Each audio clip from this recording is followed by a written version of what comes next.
Mesdames et messieurs, bonsoir et bienvenue à cette émission de On s'en parle. Après le suicide, voilà le titre du livre de mon invité. Témoignage déchirant, la réalité de ceux qui restent. Alors, mesdames et messieurs, mon invité, l'auteur de Rouyn-Noranda, Mme Diane Lamontagne. Madame Lamontagne, bonsoir. Bonsoir.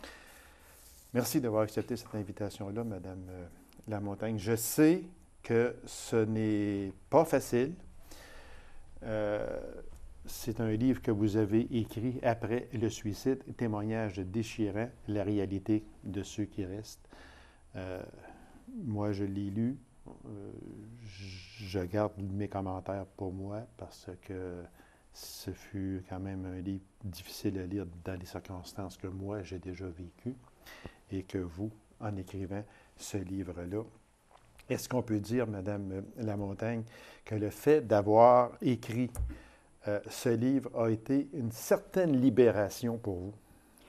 Oui, c'est une certaine libération, mais je crois que la réalité du suicide, ça va toujours rester. Le mal que cette situation-là m'a causé, ça va toujours rester. D'ailleurs, quand j'ai écrit le livre, c'est justement pour dévoiler qu'est-ce qui se passe lorsque quelqu'un se suicide. Parce que c'est des situations qui sont cachées. On ne parle jamais de ceux qui restent. Alors, c'est un peu mon but d'expliquer qu'est-ce qui se passe suite à un suicide.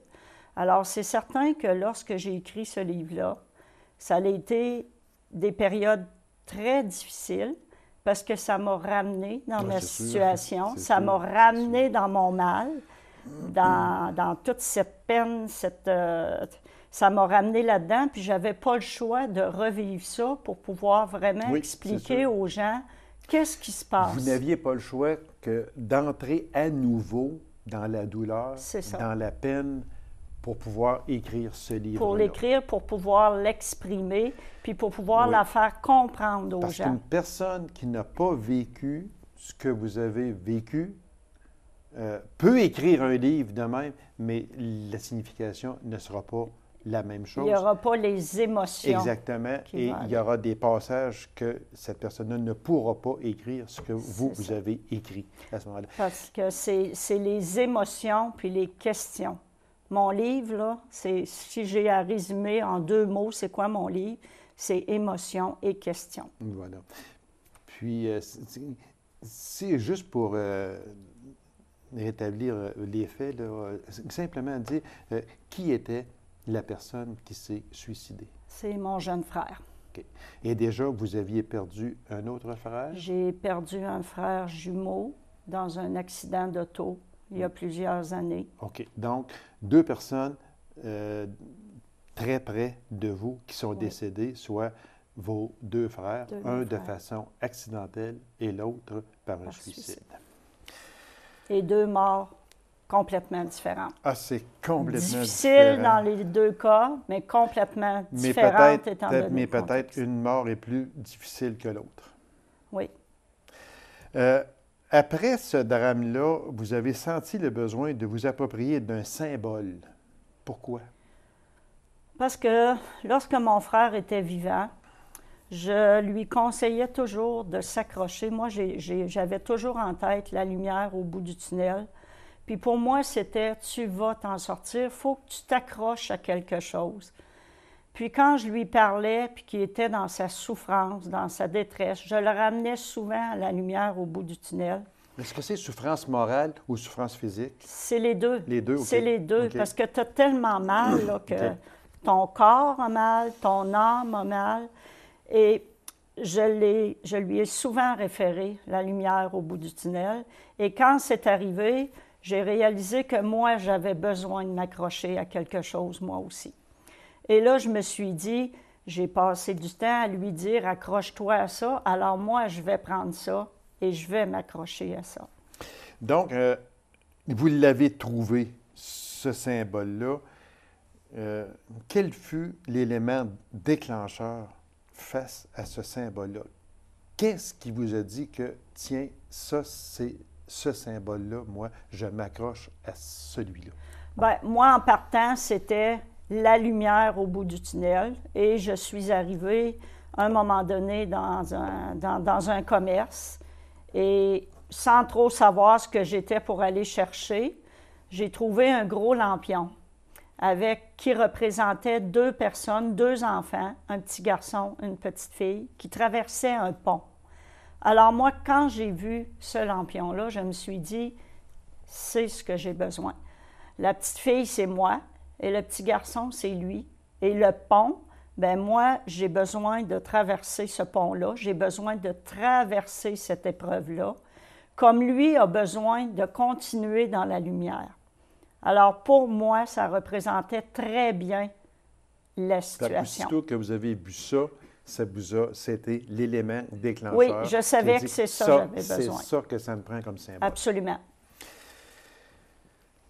Vous êtes-vous, en quelque sorte, un peu senti coupable de ce suicide-là?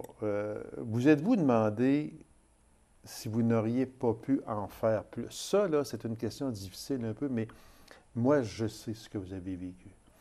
Puis, des fois, on a tendance à dire, qu'est-ce que j'aurais pu faire que je n'ai pas fait? Et si je l'avais fait, est-ce qu'il serait encore là? Ça.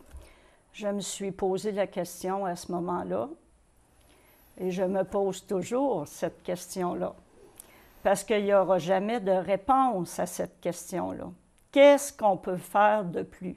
Puis pourtant, je considère que j'ai fait ma petite part. Est-ce que j'aurais pu faire plus? Qu'est-ce que j'aurais pu faire plus? La question, je vais toujours me la poser. Parce qu'on n'a pas la réponse. Mais je me dis, j'ai eu quand même la chance, on peut appeler ça la chance, d'être avec lui avant et de l'aider d'une certaine façon à quelques reprises. Et ça m'a aidé beaucoup par la suite. Parce que je me suis dit, j'ai fait ma petite part. Parce que faut que je fasse ma part, mais je pense qu'il y a plein de choses là, qui rentrent en contexte, qui rentrent en ligne de compte avec tout ça. Un homicide, une mort naturelle, bon, on peut dire, bon, ben, la personne était atteinte de cancer ou quelque chose du genre. On le voit venir, tranquillement. Le suicide, très souvent, et je dis dans la majorité des cas, et je parle en connaissance de cause, et vous aussi vous parlez en connaissance de cause, très souvent, on ne le voit pas venir, mais pas du tout, du tout. Il y a quelques indices par après. Qu'on dit, ah oui, c'est vrai, il m'avait déjà dit ça. Ah oui, c'est vrai, il avait fait allusion à ça. Mais sur le coup, on ne le voit pas venir parce qu'un suicide, on ne voit pas venir ça. C'est ça. Habituellement. Le plus difficile, c'est de savoir pourquoi. Vous avez effleuré un petit peu. Je veux qu'on revienne sur ça. La question qu'on se pose, pourquoi tu as fait ça? Pourquoi? Il y avait vraiment, parce qu'on se dit à un certain moment donné, lui, cette personne-là, n'avait plus aucune porte de sortie. C'est ça. Pourtant, il en existe, mais lui, il n'en voyait pas. Puis, c'est le pourquoi que l'on ne comprend pas. Je vais juste vous rajouter, avant de répondre au pourquoi, c'est que moi, mon frère, il a fait une tentative de suicide quelques mois avant. Mais quand il a fait sa tentative de suicide, ça, je ne l'attendais pas du tout. Et ça m'a jeté à terre complètement. S'il avait fallu cette fois-là qu'il parte, je me ramassais à l'hôpital. Parce que c'était tellement comme... Je m'attendais vraiment pour ça. Donc, il a fait une tentative. Il a fait une tentative. Là, après ça, bon, ça s'est replacé un petit peu. On a essayé de l'aider. Fait que l'effet de surprise, on l'a eu cette fois-là. Par la suite, les gens autour de moi, eux autres, ils étaient convaincus qu'on avait une grosse épée au-dessus de la tête puis qu'éventuellement, c'était pour tomber. Moi, dans ma tête, c'était comme, non, il est allé frapper le fond du baril, il va remonter, il va s'en sortir. Puis là, on essayait d'y aider. Sauf qu'on n'a pas été capable. Il y a eu une tentative de sa part. Oui. Une tentative qui n'a pas fonctionné. C'est ça.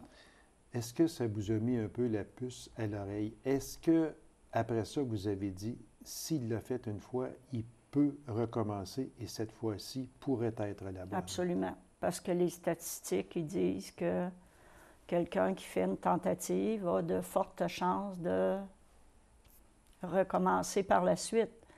Sauf que moi, peut-être que je me mettais des œillères parce que je ne voulais pas me rendre à cette situation, je ne voulais pas voir ça. Donc, moi, dans ma tête, c'est comme, on va l'aider, on va essayer de faire ce qu'on peut, puis on a tous essayé de faire ce qu'on pouvait, sauf que, pour X raisons, il n'a pas été capable de passer à travers sa souffrance et il a quitté. Fait que le pourquoi, il revient tout le temps, puis c'est pas juste un pourquoi, c'est les pourquoi. Parce qu'on l'a vu dans sa souffrance, même avant sa tentative, on l'a vu dans sa détresse, dans sa souffrance. Puis on a beau essayer, vouloir l'aider, puis faire tout ce qu'on peut, c'est qu'à un moment donné, la personne, on dirait qu'elle ne voit plus qu'est-ce qu'elle a autour d'elle. Elle s'isole. Elle s'isole, elle garde sa peine pour elle. Elle ne veut pas nécessairement commencer à raconter toutes ces histoires à tout le monde. Fait qu'on est là pour le supporter, on est là pour l'aider, mais on a beau essayer d'aller chercher le positif, de l'amener, de l'encourager à lui dire, bon, il y a des services, il y a des organismes, il y a nous, on te tend la main. Mais c'est comme à un certain point, ils ne sont plus capables de prendre cette main-là. Non, ils ne veulent pas y aller. Et vous l'avez aussi, vous êtes en mesure de le juger. On l'a constaté, vous aussi, oui. Et de le constater. Oui. Ces personnes-là s'isolent. Je sais de quoi vous parlez. Très bien, ces personnes-là s'isolent, ne veulent pas parler. Dans leur subconscient, ils savent exactement où est-ce qu'ils s'en vont. Puis, ils savent très bien aussi qu'un jour, l'acte va se passer, mais ils ne veulent pas le dire. Puis, même si vous allez avec cette personne-là, vous vous asseyez, vous allez lui parler, jamais cette personne-là ne va faire allusion à quelque chose du genre. Bien, on en a parlé, mais de là à être capable de le convaincre. Puis, tu sais, tu jases, là, ça va mieux, tu te dis, bon, OK, on a fait un petit bout de chemin. On va peut-être être capable d'aller plus loin. Puis finalement, bien, le lendemain, tu vois la personne dans une détresse totale parce qu'elle a remonté un petit peu. Tout à coup, elle a tombé dans tout son mal, dans toute sa détresse, dans toute sa souffrance. Pourquoi on a tendance à se culpabiliser à ce moment-là, lorsque le drame survient? Bien, c'est parce qu'on se pose toujours la question, puis je pense que tout le monde le fait, qu'est-ce que j'aurais pu faire pour éviter? Puis on a beau essayer de chercher des solutions. Quand ça l'arrive, on lui tend la main, on est là pour l'aider. Sauf que je pense qu'à un moment donné, il ne la voit plus, cette aide-là. Il ne voit que sa souffrance, il ne voit que sa détresse. Puis lui, dans sa tête, c'est « Je ne veux pas mourir, mais je ne veux plus souffrir ». Parce que quelqu'un qui va se suicider, c'est pas parce qu'il veut mourir. Non.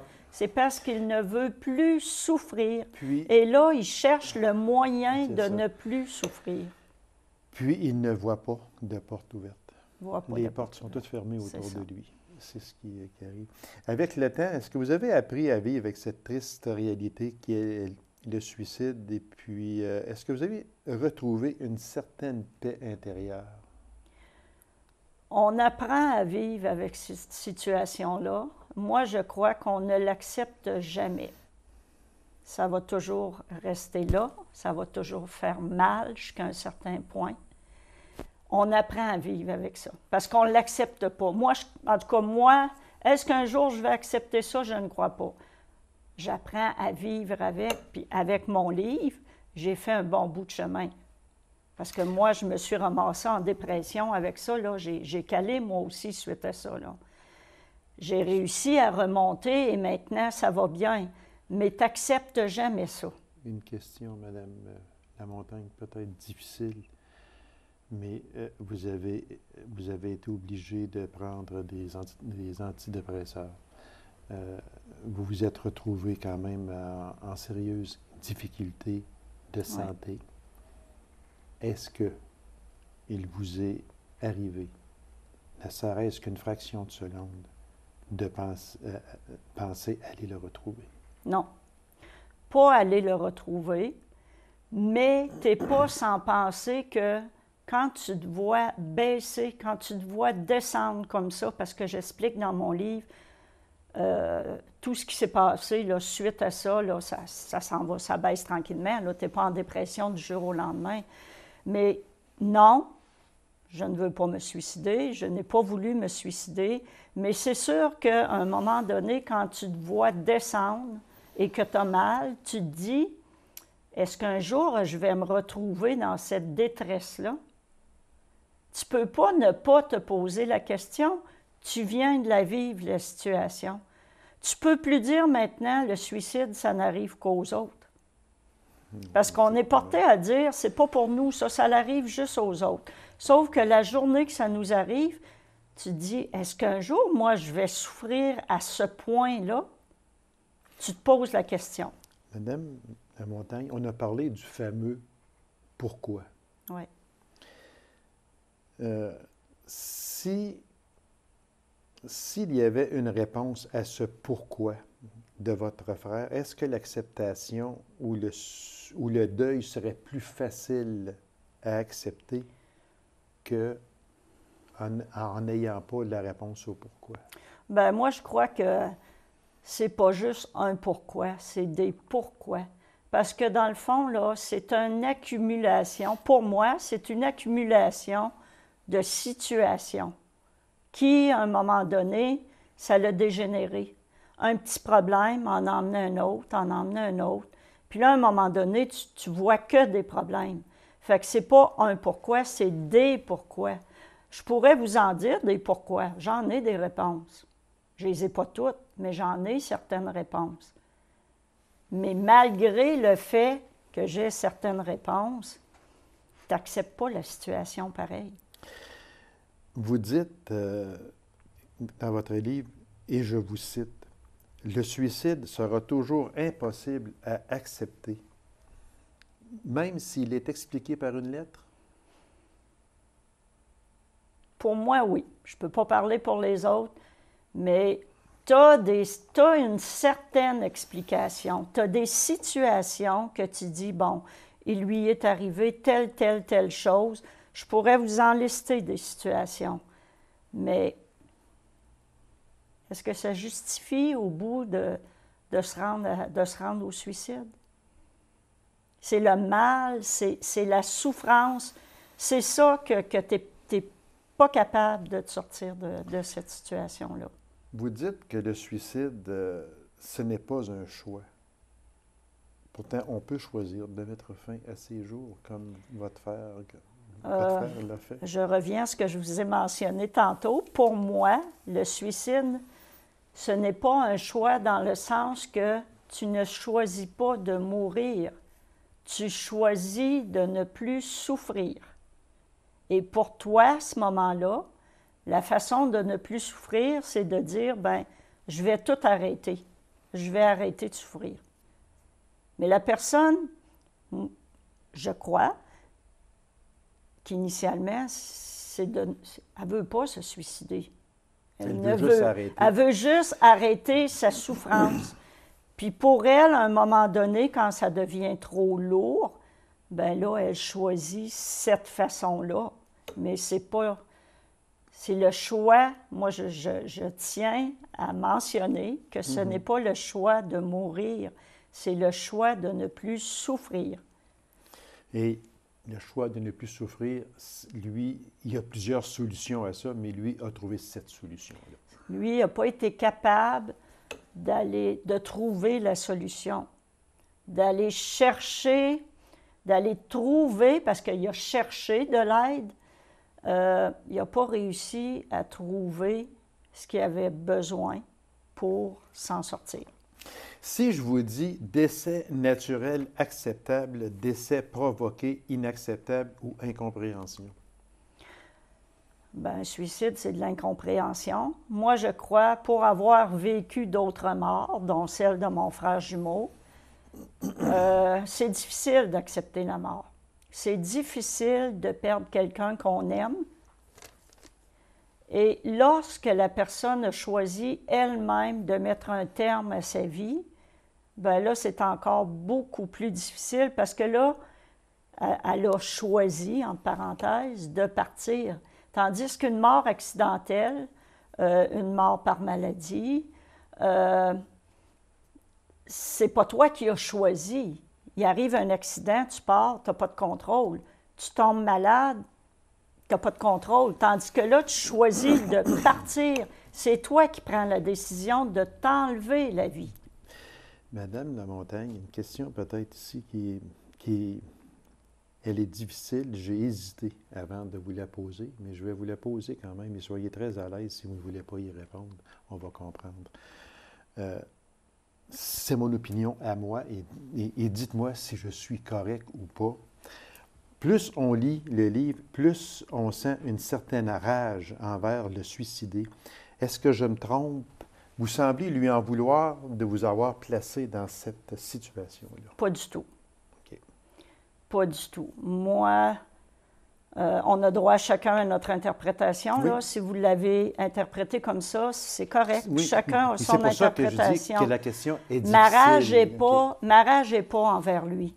Moi, ce que j'ai trouvé difficile là, depuis le début, puis c'est encore ça, la difficulté, ça l'amène des émotions, c'est que quelqu'un quitte dans une souffrance et une détresse comme ça. Pour moi, là, c'est ça qui me choque. C'est ça que j'ai de la rage. C'est ça que, oui, parce c'est que ça que j'accepte pas. J'ai senti dans quelques passages où la rage vous transportait. C'est impensable. Pour moi, c'est impensable que quelqu'un ait à quitter ce monde-là dans une telle souffrance et une telle détresse. C'est ça que j'accepte pas. Ça, c'est difficile pour moi. On va aller un petit peu plus loin, Madame Lamontagne, si vous me permettez. À un certain moment donné, au cimetière, vous avez senti une présence. Oui. Expliquez-nous. Moi, parce que dans mon livre, j'ai 2 sujets tabous. J'ai le suicide et j'ai la vie après la mort, que certains Est-ce croient que vous y croyez? Absolument. OK. J'y crois parce qu'il m'est arrivé plein de choses, plein de situations qui me laissent croire qu'il y a quelqu'un. Ils sont là. Et c'est arrivé tellement à plusieurs reprises que, pour moi, oui, il y a quelqu'un. Ça existe, la vie après la mort. Puis mon frère, il est là, puis mon frère, il a répondu à certaines de mes questions. Puis je l'ai senti à plusieurs reprises, après son décès. Le temps passe tellement vite, j'aurais tellement de questions, mais on va aller ici avec une rencontre que vous avez faite avec un médium. Vous dites, parfois, grâce à un médium, vous avez pu converser avec vos défunts. Ils vous ont fait leur requête. Oui. Ça, moi, j'ai de la misère avec ça. Je respecte ça. Il n'y a aucun problème avec ça. Sauf que c'était quoi? Vous avez rencontré un médium qui vous a emmené à faire... à ce que vos défunts vous parlent. C'est ça. C'est que la situation s'est produite il y a plusieurs années. OK. Et ça s'est produit à 2 reprises. Ça s'est produit avec mon frère jumeau qui était décédé depuis plusieurs années. Et qu'à un moment donné, j'étais chez moi, puis je sentais une présence. Je savais qu'il y avait quelqu'un, je sentais une présence. J'étais allée rencontrer quelqu'un qui pouvait répondre à mes questions. Et la personne m'a mentionné à ce moment-là, bon, cette personne-là a quelque chose à te demander. Alors, la personne m'a demandé qu'est-ce qu'elle avait à me demander. J'ai donné ma réponse, puis c'était correct, il avait besoin de ça pour continuer. Ça s'est arrêté là. L'autre fois, c'est quelqu'un d'autre qui m'a fait promettre quelque chose que je ne dévoilerai pas parce que c'est quelque chose de personnel. De personnel, exactement, oui. Mais sur le coup, quand c'est arrivé, tu te demandes pourquoi que la personne me fait promettre ça, pourquoi qu'elle me demande ça, tu ne comprends pas. Mais X années plus tard, il est arrivé des situations qui m'ont fait comprendre pourquoi que ça s'était arrivé. Puis c'est plein de sens, ça a sa place.